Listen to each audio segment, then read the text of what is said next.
Salam alaikum wa rahmatullahi wa barakatuh, bienvenue dans ce nouveau cours. Aujourd'hui on va apprendre comment faire la négation dans les jumla ismiya.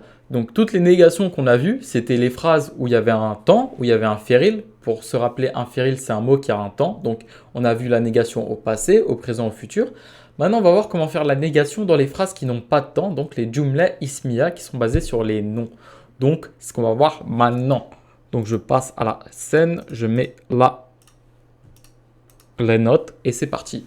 Donc comment faire la négation dans la jumla ismiya? Donc al-muslimu salihun, ça veut dire le musulman est bon. Ça c'est une jumla ismiya. Donc jumla ismiya, on se rappelle, il y a mubtada, c'est le sujet, khabar, c'est le détail, et muta'alliq bil khabar, c'est le détail du détail. Donc on a vu que le mubtada c'était rafa, c'est un ism qui était rafa. Le khabar, c'était un ism qui était rafa, mais c'était le deuxième qu'on trouvait. Et le muta'alliq bil khabar, c'était un harf jar.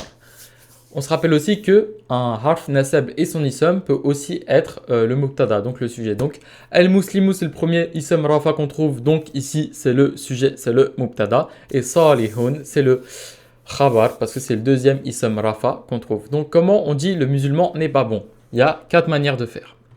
Donc, ici, on a les deux manières. Soit on dit Mel muslimu salihan. Donc, on met un ma au début. Et là, salihun, ici c'est salihun, il devient salihan.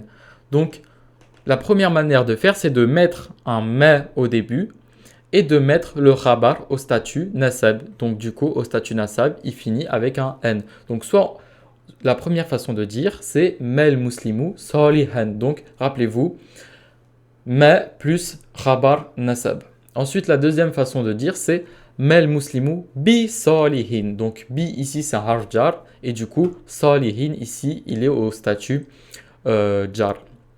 Donc voilà, il finit par un i. Donc, la première façon, c'est Mel muslimu salihan. Donc, le ma plus le khabar qui est nasab. Et la deuxième façon, c'est Mel muslimu.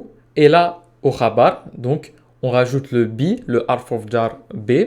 Donc on rajoute le bi et on rend du coup le khabar jar. Donc bi salihin. Donc c'est ces deux manières de faire. Soit on dit mel muslimu salihan ou alors on dit mel muslimu bi salihin.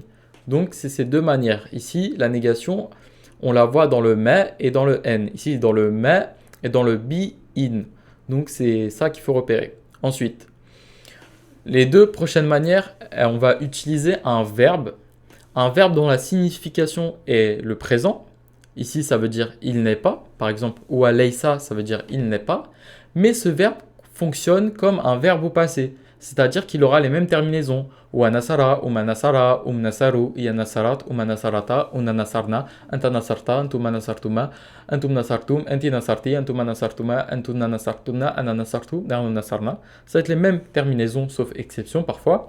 Mais il va fonctionner comme un verbe au passé, mais la signification, elle est au présent, et ça veut dire il n'est pas. Donc, ou alaysa, il n'est pas. Laysa, les deux ne sont pas. Laysu, ils ne sont pas. Iya laysat, elle n'est pas. Laysata, les deux ne sont pas. Una lesna, elles ne sont pas. Anta lesta, tu n'es pas. Entuma lestum, vous n'êtes pas. Vous deux n'êtes pas. Entum lestum, vous n'êtes pas. Anti lesti, tu n'es pas. Entuma lestum, vous deux n'êtes pas. Antuna lestunna, vous n'êtes pas. Et ana lestu, je ne suis pas. Nernu lesna, nous ne sommes pas. Donc voilà. On va utiliser ce verbe et au lieu de dire mais, on va dire le verbe et ensuite on va dire el muslimu et après ça va fonctionner pareil. Soit on va dire salihan, soit on va dire bi salihin. Donc à la place de mais, on met la personne qui correspond. Donc on sait que pour qu'un verbe ait un auteur extérieur, il faut qu'il y ait le pronom oua ou ia. Donc la version oua ou ia de laysa, c'est soit laysa, soit laysat. Al-Muslimu, c'est masculin, donc on va utiliser laysa. Donc Al-Muslimu, du coup, c'est un ism qui est rafa, donc il va pouvoir remplacer le pronom. Donc au lieu de dire il n'est pas, on va pouvoir dire le musulman n'est pas. Et ici, salihan, ça va être soit salihan, soit bi salihin. Bi salihin, c'est vraiment pour accentuer, c'est vraiment pour renforcer quoi. Donc soit on peut dire salihan, soit si on veut accentuer, on dit bi salihin. Donc voilà. Donc Ici, on a les exemples écrits. Donc, Laysa al-muslimu. Laysa, ça veut dire il n'est pas. El-muslimu, c'est un ism rafa qui après, du coup, il remplace le il. Donc, ici, ces deux mots ensemble, ils veulent dire le musulman n'est pas.